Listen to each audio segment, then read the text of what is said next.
Hello, मी अश्विनी तुमचे स्वागत करत आहे अश्विनीज किचनमध्ये। आज आपण रेस्टॉरंट व ढाब्याला पाठीमागे सारेल अशी एक रेसिपी पाहणार आहोत। तर त्यासाठी मी इथे 500 ग्रॅम मशरूम घेतलेले आहेत। तर मशरूम कट कसे करायचे, वरच्या साईडचा भाग कट करून घ्यायचा, तसेच साईडचे असते ते बोटाच्या सहाय्याने त्याची स्किन असते ते काढून घ्यायची। कारण ती स्किन जर अशीच राहिली आणि त्याची भाजी बनवली तर ती भाजी पूर्ण आपली बिघडली जाते। त्यासाठी ही साईडचे आहे ते सगळे काढून घेतलेले आहे।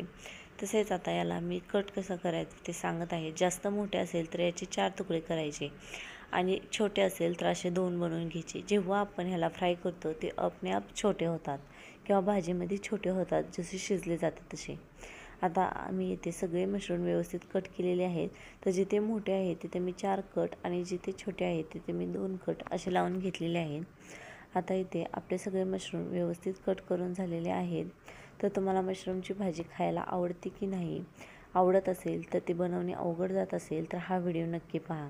इथे सगळे मशरूम मी घेतलेले आहे। एका बाउलमध्ये 1 चमचा हळद, तसेच 1 चमचा धने पावडर, 1 चमचा लाल मिर्च पावडर म्हणजेच बेडगी मिरची, तसेच चवीपुरते मीठ टाकून ह्याला व्यवस्थित मिक्स करून 2 ते 5 मिनिटं ह्याला मॅरिनेट होऊ दिले।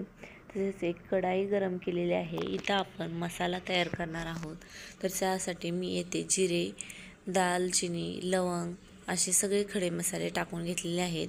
बेसिक एकदम थोडे घ्यायचे आहेत। तसेच उभा चिरलेले 2 कांदे इथे, तसेच 5-6 लसणाच्या पाकळ्या, 1 इंच अद्रकचा तुकडा टाकून व्यवस्थित मिक्स करून घेतलेले आहे। ह्याला हलकासा ब्राऊन कलर आला की म्हणायचे आपला कांदा व्यवस्थित फ्राय झालेला आहे। जर या स्टेजला तुम्ही बाकीचे मसाले ॲड करताल तर आपले मसाल्याचा फ्लेवर हा कच्चा येईल।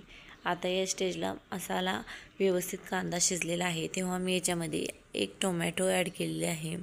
आता याच्यामध्ये मी चवीपुरते मीठ टाकलेले आहे आणि व्यवस्थित मिक्स करून घेणार आहे। आणि या स्टेजला मी आता 4-5 काजू घेणार आहे। काजू जरी तुमच्याकडे नसेल तर याच्या जागी तुम्ही बदामाचा वापर करू शकता।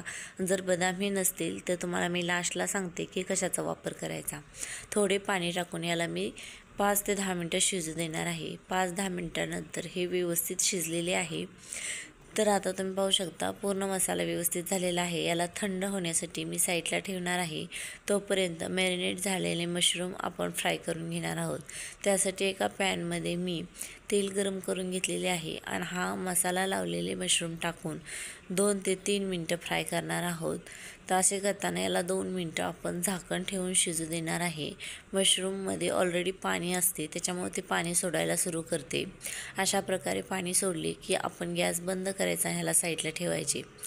आता इथे मी आपले इथे मसालाही थंड झालेला आहे। याला एका मिक्सर जारमध्ये काढून फिरवून घेणार आहोत। तर आपण मशरूम फ्राय करण्यामागचे एक कारण आहे की मशरूम फ्राय केल्यानंतर त्याचा जो फ्लेवर असतो तर ते पाण्यामध्ये उतरतो। जेव्हा त्याला तसेच भाजीमध्ये ॲड करतो तेव्हा आपली पूर्ण ग्रेव्हीमध्ये त्याचा फ्लेवर येतो। आता मी इथे बारीक केलेले मिक्सरचे साईडला ठेवलेले आहे। तसेच कढईमध्ये तेल गरम करून अद्रक लसूण पेस्ट टाकलेली आहे। तसेच लाल तिखट, हळद पावडर टाकून घेऊन बारीक केलेला मसाला याच्यामध्ये व्यवस्थित मिक्स करून घेतलेला आहे। तसेच मिक्सर मी व्यवस्थित आणखी स्वच्छ धुवून म्हणजेच त्याच्यात जो राहिलेला मसाला होता त्याच्यात पाणी घालून याच्यामध्ये ॲड केलेले आहे। मसाला व्यवस्थित शिजला की मी याच्यामध्ये धने पावडर ॲड करून झाकण ठेवून 5 ते 10 मिनिटं शिजू दिला। हा मसाला आणखीही शिजलेला नव्हता म्हणून आणखी मी याला 2-3 मिनिटं शिजू दिला। त्यावेळेस अशा प्रकारे हा मसाला शिजून रेडी झालेला आहे। मसाल्याचा पूर्ण कच्चापणा निघून गेला पाहिजे। तर इथे मसाला व्यवस्थित बनवून तयार आहे। तर फ्राय केलेले म्हणजेच मशरूम याच्यामध्ये ॲड करणार आहे। तर ह्या वेळेचा फ्लेवर खूप छान येतो आणि याचा सुगंधी असा एक वास दरवळत आहे। आता याच्यामध्ये मी कस्तुरी मेथी ॲड केलेली आहे। तसेच मी इथे वरून थोडासा धनियाचा वापर केलेला आहे। इथे आपला मशरूम मसाला बनवून तयार झालेला आहे।